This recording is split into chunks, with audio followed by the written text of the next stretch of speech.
Сәлеметсіздер ме, құрметті менің алтын оқырмандарым. Ардақтың тігін шеберханасына қош келдіңіздер. Бүгін сіздермен осындай бидай құрақты ерекше қылып құрап тігетін боламыз. Құрағымызды бастамас бұрын менің арнама тіркеліп, лайк басып, комментарий жаза кетіңіздер. Құраққа қажетті маталар мен өлшемдер. Көлемі 20-да 20 болатын астар қажет. Бұдан 4 штук қажет.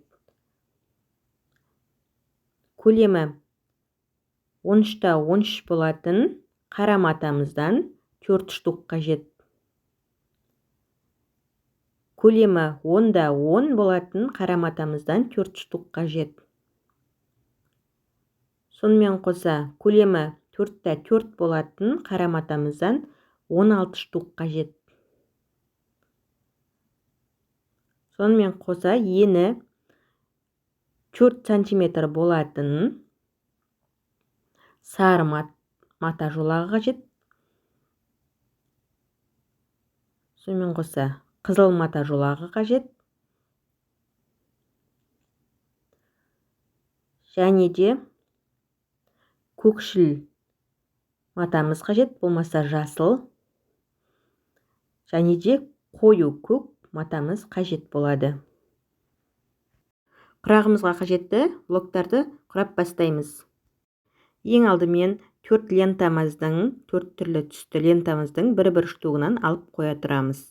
Мен мына жерде 2 штуктан кесіп алдым. Өздеріңізге ыңғайлы қылып, сіздер де осылай кесіп алсаңыздар болады. Осы лентамызға көлемі 4-та 4 қара матамызды беттестіріп, тігіп шығатын боламыз.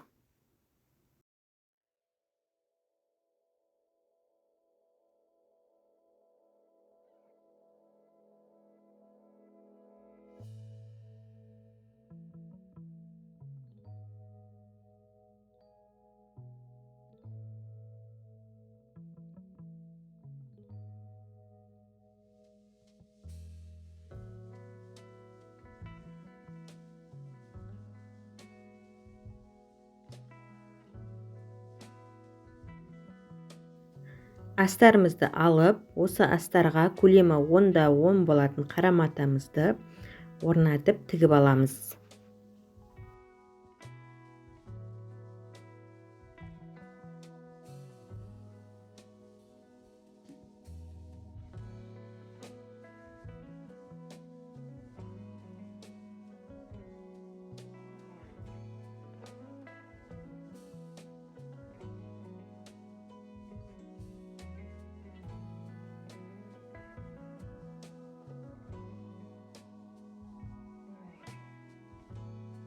Осы тігілген 4 бұрышымыздың бір шетіне сары лентамызды тігетін боламыз.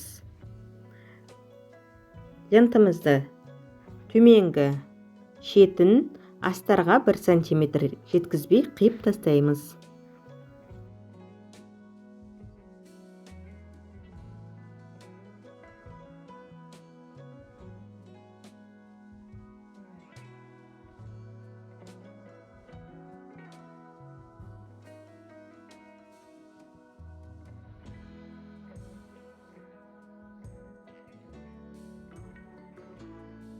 Неке осындай болып шықты.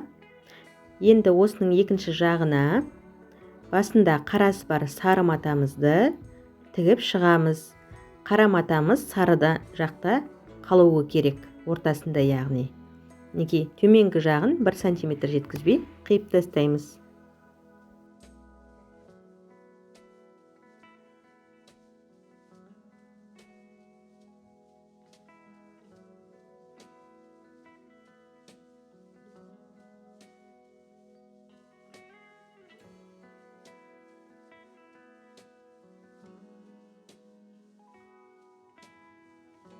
Ендігі кезекте жасыл матамызды дәл осылай тігіп шығатын боламыз.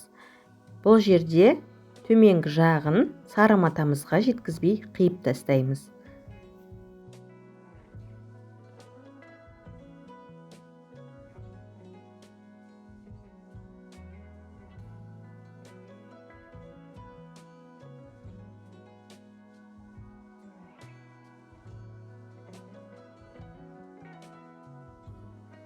Енді басында қарасы бар жасылымызды тігіп шығатын боламыз. Қалған қызыл мен көкті де дәл осылай тігіп шығатын боламыз.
Мінекей осындай болып шықты. Енді осының жанына көлемі 13-13 болатын қара матамыздың ортасынан қиып, екі жағына тігіп шығатын боламыз.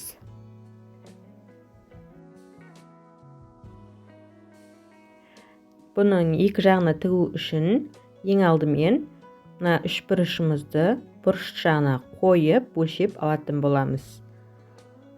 Мінекей осылай өлшеп аламыз.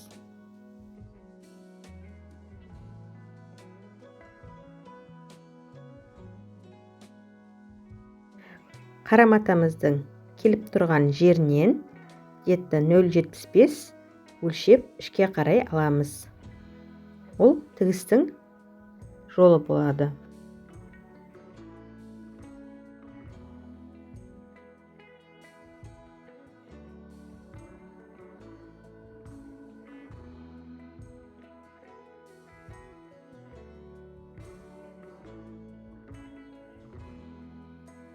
Дәл осылай тігіп шығатын боламыз. Тігіп болғаннан кейін артық маталарын қиып алып тастаймыз.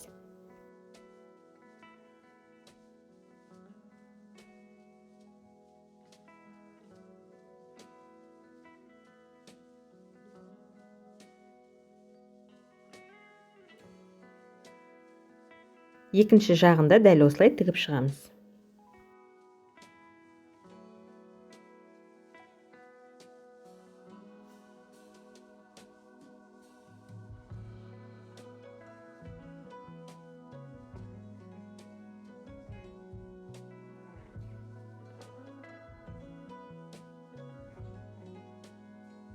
Бізге дәл осындай құрақ блогынан 4 штугы қажет болады.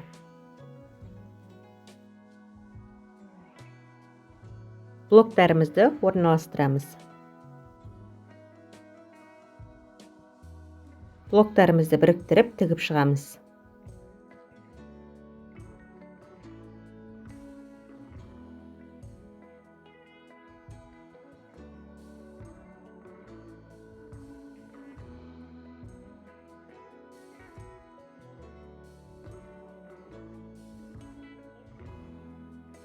Құрағымызды тігіп болғаннан кейін үтікпен тігістерін бастырып өтектеп шығатын боламыз.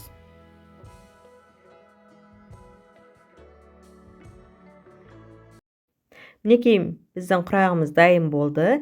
Бидай құрақты ерекше қылып құрап шықтық. Егер де менің құрағым сіздерге ұнаған болса, маған тіркеліп, лайк басып, комментария жазып, қоңыраушадағы все батырмасын баса кетіңіздер. Сау, саламатта болыңыздар.